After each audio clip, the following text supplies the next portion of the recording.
দিন না থাকলে যা হয়। আমার এক কাজিন এক ভণ্ডপীরের মুরিদ হয়ে গেছেন। মুরিদ হওয়ার পেছনে কারণটা শুনলে যে কেউ অবাক হবেন। ভাবলেন এই যুগেও এমন অতি বুদ্ধিমান মানুষও তাহলে আছে। অথচ তিনি একজন শিক্ষিতা মেয়ে, যথেষ্ট জ্ঞান বুদ্ধি সম্পন্ন এবং স্মার্ট। বিয়ের পর শ্বশুরবাড়িতে গিয়ে দেখলেন সবাই এই ভণ্ডপীরের মুরিদ। নামাজ পড়ে না, রোজা রাখে না, দিন ধর্মের ধারে কাছে দিয়েও যায় না। সারাক্ষণ শুধু পীর বাবার লেকচারের ক্যাসেট শুনে। কাজিন সবার উপর নাখোশ। কি শুরু করেছে ওরা? মুসলমান হয়ে ইবাদতের ধারে কাছেও যায় না, এই কেমন মুসলমান? কাজিন বরাবরই বিরোধিতা করে আসছিলেন। অন্যদিকে স্বামীসহ ওই পরিবারের সবাই তাকে তার পীর বাবার দিকে দাওয়াত দিয়ে যাচ্ছিল। প্রতিদিন 5 বার করে শোনাচ্ছিল পীর বাবার গুণগান। তিনি কাবেল, যা বলেন তাই হয়, কেউ তার দরবার থেকে খালি হাতে ফেরে না, ইত্যাদি বলে বলে মাথাটা খেয়ে দিচ্ছিল। কাজিন সেসব বিশ্বাস করতেন না, ইগনোর করতেন। একদিন ঘটল অভাবনীয় সেই ঘটনা, যেন হাতানাতে কামালাত এর প্রমাণ পেয়ে গেলেন। ঘরে সেদিন কাজিন ছাড়া কেউ ছিল না, সবাই বেড়াতে গিয়েছিল। ঘর পুরোপুরি ফাঁকা। কাজিন রান্না বান্নার কাজ করছিলেন, ওদিকে ক্যাসেট বাজছিল। হঠাৎ ক্যাসেটের সাউন্ড কমে গেল। প্রায় 1.5 থেকে 2 মিনিট সাউন্ড আর বাড়ে না। কাজিন মনে মনে বললেন, আজকেই প্রমাণ হবে। ক্যাসেটের সাউন্ড যদি ঠিক হয়ে যায় তাহলে বুঝবো এই পীর কামেল। যদি আর ঠিক না হয় তাহলে কাকতালীয়ভাবে তখনই ক্যাসেটের সাউন্ড ঠিক হয়ে গেল। কাজিন অবাক। রান্না বাদ দিয়ে মাথায় হাত দিয়ে বসে পড়লেন। হায় হায়, আমি কি করেছি? এত বড় অলিরই কিনা এতদিন বিরোধিতা করে এসেছি। তওবা তওবা তওবা। ব্যাস, সেই থেকে যে আমাদের প্রাণপ্রিয় কাজিনটি বদলে গেছেন, আর তাকে ফেরানো গেল না। দেওয়ানবাগী পীর বাবার এতই ভক্ত হলেন, এমনও শুনেছি মা বাবা ভাই বোনকে বলেছেন, আমি তোমাদেরকেও ত্যাগ করতে পারবো, কিন্তু পীর বাবাকে ছাড়তে পারবো না। আত্মীয় স্বজনদের এমন কেউ নেই ওনার জন্য আফসোস করিনি।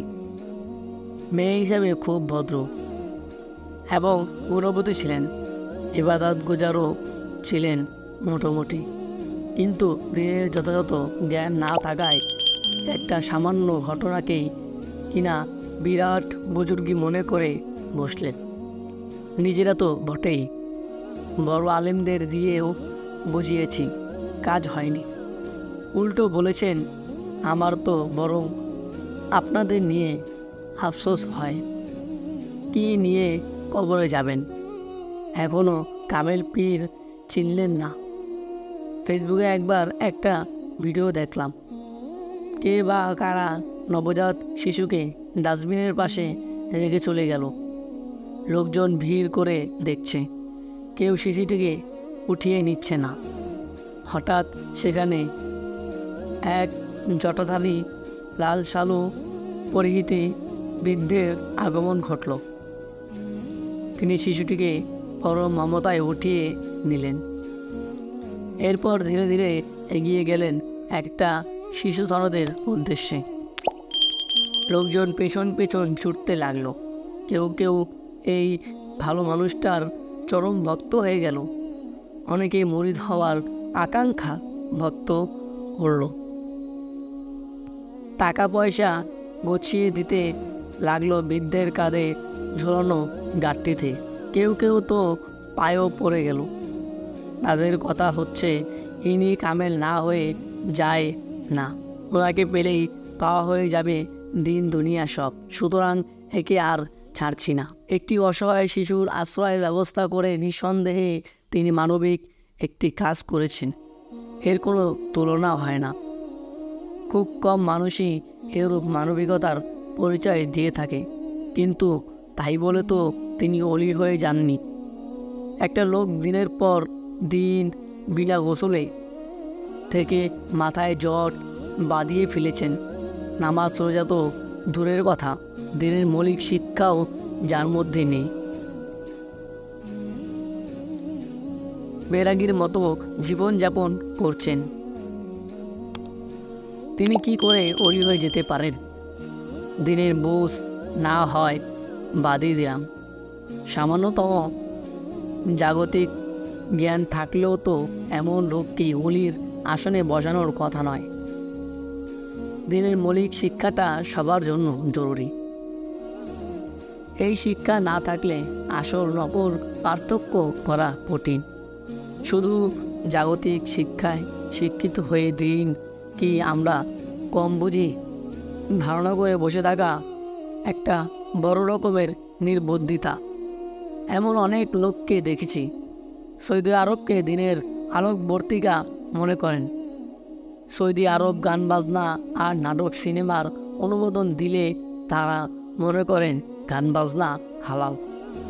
সৌদির মেয়েরা বোরকা ছাড়া চলছে তো বেপর্দা হালাল, অথচ তারাই আবার সৌদি আরবের বেবিচারের শাস্তির বিরোধিতা করেন। সেখানকার চুরি ডাকাতির শাস্তিকে মানবাধিকার লঙ্ঘন বলে মনে করেন। দিন থাকলে বুঝতে পারতেন সৌদি আরব আমাদের দিনের আলোকবর্তিকা না। আবার কোরআন হাদিসে জিনা বেবিচারের যে শাস্তির কথা বলা হয়েছে তারও বিরোধিতা করা যাবে না। সম্প্রতি সৌদি আরব তাবলিগ করাকে নিষিদ্ধ বলেছে। তাই বলে কি তাবলিগ করা হারাম হয়ে গেছে? যায়নি। অন্যদিকে গান বাজনা নাটক সিনেমা চালু করায় কি এগুলো হালাল হয়ে যাবে? মোটেও না। মূলত আমাদের দিন শেখার মূল মাধ্যম হলো কোরআন ও হাদিস। যেখানে আমাদের দেশেই কোরআন ও হাদিসের ব্যাখ্যা বিশ্লেষণ করার মতো অসংখ্য উলামায়ে কেরাম বিদ্যমান, সেখানে সৌদি আরবকে মাধ্যম মনে করা মন গড়া চিন্তা চেতনা ছাড়া আর কিছুই নয়।